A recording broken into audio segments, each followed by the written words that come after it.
N വേദന മാറിടുമേ, N രോഗങ്ങൾ നീങ്ങിടുമേ. N വേദന മാറിടുമേ, എൻ രോഗങ്ങൾ നീങ്ങിടുമേ. അങ്ങേ മാർവിൽ ചാരിടുമ്പോൾ ഞാൻ എന്തു ഭാഗ്യവാനായി.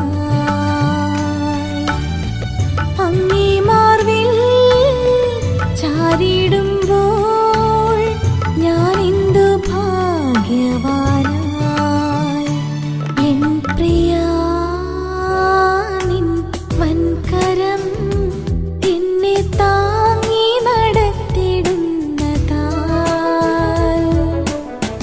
എൻ ജീവിത ഭാരങ്ങളാൽ കീഴണമോ ഈ ഭൂവിൽ.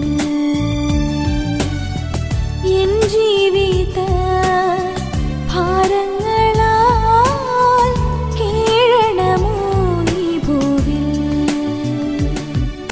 ഇപ്പോൾ നാം ശ്രവിച്ചുകൊണ്ടിരിക്കുന്നത് മോർണിംഗ് വോയിസ് എന്ന ആത്മീയ ശുശ്രൂഷയാണ്. ഇന്ന് ദൈവവചനത്തിൽ നിന്നും കർത്താവിൻ്റെ ദാസൻ ഷാജിമോൻ ബാംഗ്ലൂർ ധ്യാനചിന്തകൾ പങ്കുവയ്ക്കുന്നു. ദൈവ തിരുനാമത്തിന് മഹത്വം ഉണ്ടാകട്ടെ. മോർണിംഗ് വോയിസിലൂടെ എന്നെ ശ്രവിച്ചുകൊണ്ടിരിക്കുന്ന എല്ലാ ശ്രോതാക്കൾക്കും കർത്താവായ യേശുക്രിസ്തുവിൻ്റെ നാമത്തിൽ എൻ്റെ സ്നേഹവന്ദനം അറിയിക്കുന്നു. ഇന്നത്തെ ചിന്തയ്ക്കായി റോമാലേഖനം 12-ാം അധ്യായം 2-ാം വാക്യം വായിക്കുന്നത് ശ്രദ്ധിച്ചാലും, ഈ ലോകത്തിന് അനുരൂപമാകാതെ നന്മയും പ്രസാദവും പൂർണ്ണതയുമുള്ള ദൈവഹിതം ഇന്നതെന്ന് തിരിച്ചറിയേണ്ടതിന് മനസ്സ് പുതുക്കി രൂപാന്തരപ്പെടുവിൻ. ഇന്ന് രാവിലെ 2 ചിന്തകൾ നിങ്ങളുടെ ശ്രദ്ധയിലേക്ക് കൊണ്ടുവരുവാൻ ഞാൻ ദൈവകൃപയിൽ ശരണപ്പെടുന്നു. ഒന്നാമത്, പുതുക്കപ്പെടുക, റിന്യൂവിങ് ഓഫ് യുവർ മൈൻഡ്. മനസ്സ് പുതുക്കപ്പെടണം. ഇതിൻ്റെ ശരിയായ അർത്ഥം അകമേയും പുറമേയുമുള്ള പൂർണ്ണമായ മാറ്റം, സമൂലമായ ഒരു മാറ്റം എന്നതാണ്. പുതുക്കം നമ്മിൽ ഉണ്ടാകണം. കൊരിന്ത്യർക്കെഴുതിയ 2-ാം ലേഖനം 5-ാം അധ്യായം 17-ാം വാക്യം നാം ഇങ്ങനെ വായിക്കുന്നു: ഒരുത്തൻ ക്രിസ്തുവിലായാൽ അവൻ പുതിയ സൃഷ്ടിയാകുന്നു, പഴയത് കഴിഞ്ഞുപോയി, ഇതാ അത് പുതുതായി തീർന്നിരിക്കുന്നു. ക്രിസ്തു നമ്മുടെ ഉള്ളിൽ വന്നു കഴിയുമ്പോൾ പുതുക്കം സംഭവിക്കണം. യേശു വന്ന ഉള്ളത്തിൽ മാറ്റം സംഭവിക്കുന്നു. പ്രിയ സ്നേഹിത, ക്രിസ്തു നിങ്ങളിൽ വന്നിട്ടുണ്ടോ? ഈ മാറ്റം സംഭവിച്ചിട്ടുണ്ടോ? ചിന്തിക്കുക. മനുഷ്യനാണ് യഥാർത്ഥ മാറ്റം സംഭവിക്കുന്നത്. അപ്പോൾ നമ്മുടെ മനോഭാവം, ചിന്ത, തോന്നൽ, പ്രവൃത്തി എല്ലാറ്റിലും മാറ്റം സംഭവിക്കും. സദൃശവാക്യങ്ങൾ 20:9 നാം ഇങ്ങനെ വായിക്കുന്നു: ഞാൻ എൻ്റെ ഹൃദയത്തെ ശുദ്ധീകരിച്ച് പാപം ഒഴിഞ്ഞ് നിർമ്മലനായിരിക്കുന്നു എന്ന് ആർക്ക് പറയാം? യേശുക്രിസ്തു നമ്മെ വാഴുവാൻ അനുവദിച്ചാൽ നമുക്ക് മാറ്റം വരും. ക്രിസ്തു നമ്മെ ഭരിക്കണം. ക്രിസ്തു നമ്മെ നടത്തണം. കൊലോസ്യലേഖനം 3-ാം അധ്യായം 10-ാം വാക്യത്തിൽ, തന്നെ സൃഷ്ടിച്ചവൻ്റെ പ്രതിമപ്രകാരം പരിജ്ഞാനത്തിനായി പുതുക്കം പ്രാപിക്കുന്ന പുതിയ മനുഷ്യനെ ധരിച്ചിരിക്കുന്നുവല്ലോ. ഒരു മനുഷ്യനിൽ പുതുക്കം വരുത്തുവാൻ യേശുക്രിസ്തുവിനല്ലാതെ മറ്റൊരു വ്യക്തിക്കോ യാതൊരു കർമ്മങ്ങൾക്കോ സാധ്യമല്ല. എഫേസ്യലേഖനം 4-ാം അധ്യായം 22 മുതൽ 24 വരെയുള്ള വാക്യങ്ങളിൽ നാം ഇങ്ങനെയാണ് വായിക്കുന്നത്: മുമ്പിലത്തെ നടപ്പ് സംബന്ധിച്ച് ചതിമോഹങ്ങളാൽ വഷളായി പോകുന്ന പഴയ മനുഷ്യനെ ഉപേക്ഷിച്ച് നിങ്ങളുടെ ഉള്ളിലെ ആത്മാവ് സംബന്ധമായി പുതുക്കം പ്രാപിച്ച് സത്യത്തിൻ്റെ ഫലമായ നീതിയിലും വിശുദ്ധിയിലും ദൈവാനുരൂപമായി സൃഷ്ടിക്കപ്പെട്ട മനുഷ്യനെ ധരിച്ചുകൊള്ളുവിൻ. യേശുക്രിസ്തുവിനെ നമ്മുടെ ജീവിതത്തിൽ വെളിപ്പെടുത്തുവാൻ ഇടയായിത്തീരണം. അതിന് കർത്താവ് നമ്മെ ഓരോരുത്തരെയും സഹായിക്കുമാറാകട്ടെ. നാം ഈ വർഷത്തിൻ്റെ അവസാന ദിവസങ്ങളിൽ എത്തിയിരിക്കുകയാണല്ലോ. ഒരു പുതിയ വർഷത്തിലേക്ക് നാം കാലെടുത്തു വയ്ക്കുവാനായിട്ട് പോകുന്നു.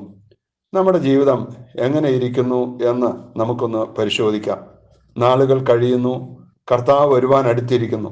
ഈ സത്യം ഉൾക്കൊണ്ടുകൊണ്ട് നമുക്ക് നമ്മുടെ വിശ്വാസത്തെ, നമ്മുടെ ആത്മീക ശക്തിയെ, നമ്മുടെ പ്രത്യാശയെ പുതുക്കി ജീവന്റെ പുതുക്കത്തിൽ നടക്കുവാൻ ദൈവമായ കർത്താവ് എല്ലാ കേൾവിക്കാരെയും സഹായിക്കട്ടെ. രണ്ടാമതായി, രൂപാന്തരപ്പെടണം, യഥാസ്ഥാനപ്പെടണം. You must be transformed. പുതുക്കപ്പെടണമെന്ന് വിചാരിച്ചാൽ പോരാ, അനന്തരഫലത്തിലേക്ക് വരണം. എന്താണ് അനന്തരഫലം? രൂപാന്തരം ജീവിതത്തിൽ ദൃശ്യമാകണം. നമ്മുടെ ജീവിതത്തിൽ വന്നുപോയിട്ടുള്ള പരാജയങ്ങളെ മനസ്സിലാക്കി അതിൽ നിന്നും നാം കരകയറണം. കൊരിന്ത്യർക്കെഴുതിയ 2-ാം ലേഖനം 3-ാം അധ്യായം 18-ാം വാക്യത്തിൽ നാം ഇങ്ങനെയാണ് കാണുന്നത്: എന്നാൽ മൂടുപടം നീങ്ങിയ മുഖത്ത് കർത്താവിൻ്റെ തേജസ്സിനെ കണ്ണാടി പോലെ പ്രതിബിംബിക്കുന്നവരായി നാം എല്ലാവരും ആത്മാവാകുന്ന കർത്താവിൻ്റെ ദാനമായി തേജസ്സിന്മേൽ തേജസ് പ്രാപിച്ച് അതേ പ്രതിമയായി രൂപാന്തരപ്പെടുന്നു. ഇത് തുടർന്നുകൊണ്ടിരിക്കുന്ന ഒരു പ്രക്രിയയായിട്ടാണ് പൗലോസ് ഇവിടെ വിവരിച്ചിരിക്കുന്നത്. അതേ പ്രതിമയായി രൂപാന്തരപ്പെട്ടു എന്നല്ല, രൂപാന്തരപ്പെടുമെന്നുമല്ല ഇവിടെ പറഞ്ഞിരിക്കുന്നത്, മറിച്ച് രൂപാന്തരപ്പെടുന്നു എന്നാണ്. സംഭവിച്ചു കൊണ്ടിരിക്കുന്ന ഒരു വിഷയമായിട്ടാണ് നാം ഇവിടെ കാണുന്നത്. നാം 3-ാം അധ്യായത്തിൻ്റെ 14-ാം വാക്യത്തിൽ ഈ പ്രയോഗം കാണുന്നുണ്ട്: എന്നാൽ അവരുടെ മനസ്സ് കഠിനപ്പെട്ടുപോയി. പ്രിയമുള്ളവരെ, ഇന്നും ഒട്ടും വ്യത്യസ്തമല്ലാത്ത ഒരു സാഹചര്യത്തിലാണ് നാം ജീവിക്കുന്നത്. പഴയ നിയമ ഇസ്രായേലിനെ പോലെ വിശ്വാസികളുടെ ഹൃദയം കഠിനപ്പെടുന്ന ഒരവസ്ഥയാണ് കാണുന്നത്. ബഹുമുഖങ്ങളാണ് പലർക്കുമുള്ളത്. അങ്ങനെ നമ്മിൽ ഉള്ള മൂടുപടങ്ങൾ നീക്കിയിട്ട് യഥാർത്ഥ വിശ്വാസികളായി ക്രിസ്തുഭക്തന്മാരായി ജീവിക്കുവാൻ നമുക്ക് ഇടയായിത്തീരണം. വിലാപങ്ങളുടെ പുസ്തകം 5-ാം അധ്യായം അതിൻ്റെ 21-ാം വാക്യത്തിൽ നാം ഇങ്ങനെ വായിക്കുന്നു: യഹോവേ, ഞങ്ങൾ മടങ്ങി വരേണ്ടതിന് ഞങ്ങളെ നിന്നിലേക്ക് മടക്കി വരുത്തണമേ. ഞങ്ങൾക്ക് പണ്ടത്തെ പോലെ ഒരു നല്ല കാലം വരുത്തണമേ. പ്രിയമുള്ളവരെ, ദൈവമക്കളായ നമുക്ക് ഇന്ന് എന്തുണ്ട്? യഥാർത്ഥമായ വിശ്വാസമുണ്ടോ? യഥാർത്ഥമായ ദൈവ അനുസരണമുണ്ടോ? ദൈവ സ്നേഹമുണ്ടോ? യഥാർത്ഥമായ ഭക്തിയുണ്ടോ? കൂട്ടായ്മയുണ്ടോ? പ്രത്യാശയുണ്ടോ? നമ്മുടെ ക്രിസ്തീയ ജീവിതത്തിലെ ഈ മതിലുകളെല്ലാം ഇടിഞ്ഞു കിടന്നിട്ടും ഒന്നും നഷ്ടപ്പെടാത്തവരെ പോലെ നാം ജീവിക്കുകയല്ലേ? ഇതെല്ലാം ഉണ്ടെന്ന് നാം നടിക്കുകയല്ലേ? നമുക്ക് യാഥാർത്ഥ്യത്തിലേക്ക് ഒന്ന് മടങ്ങി വരാം. നമുക്കൊന്ന് യഥാസ്ഥാനപ്പെടാം. നെഹമ്യാവിൻ്റെ പുസ്തകം 9-ാം അധ്യായം 1 മുതൽ 3 വരെയുള്ള വാക്യങ്ങൾ വായിക്കുന്നത് ശ്രദ്ധിക്കുക. എന്നാൽ ഈ മാസം 24-ാം തീയതി ഇസ്രായേൽ മക്കൾ ഉപവസിച്ചും രട്ടുടുത്തും തലയിൽ പൂഴി വാരിയിട്ടും കൊണ്ട് കൂടി വന്നു. ഇസ്രായേൽ സന്തതിയായവർ സകല അന്യജാതിക്കാരിൽ നിന്നും വേർപിരിഞ്ഞു നിന്ന് തങ്ങളുടെ പാപങ്ങളെയും തങ്ങളുടെ പിതാക്കന്മാരുടെ അകൃത്യങ്ങളെയും ഏറ്റുപറഞ്ഞു. പിന്നെ അവർ തങ്ങളുടെ നിലയിൽ തന്നെ എഴുന്നേറ്റ് നിന്നു.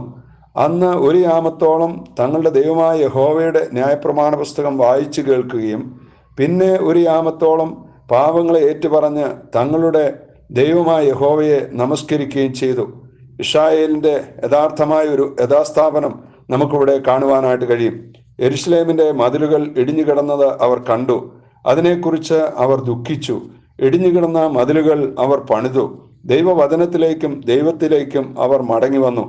എന്നെ ശ്രവിക്കുന്ന പ്രിയപ്പെട്ടവരോട് ഞാൻ പറയട്ടെ, ഇതേപോലെ നമ്മുടെ ജീവിതത്തിലും ഇടിഞ്ഞു കിടക്കുന്ന മതിലുകൾ കാണുവാൻ, അതിനെക്കുറിച്ച് പശ്ചാത്തപിക്കുവാൻ, അത് പണിയുവാൻ നമുക്കും ഇടയായിത്തീരട്ടെ.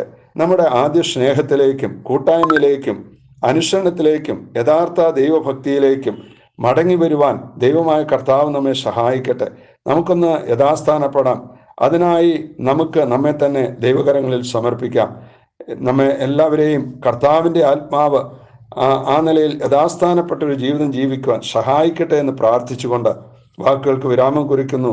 ദൈവനാമം വാഴ്ത്തപ്പെടുമാറാകട്ടെ.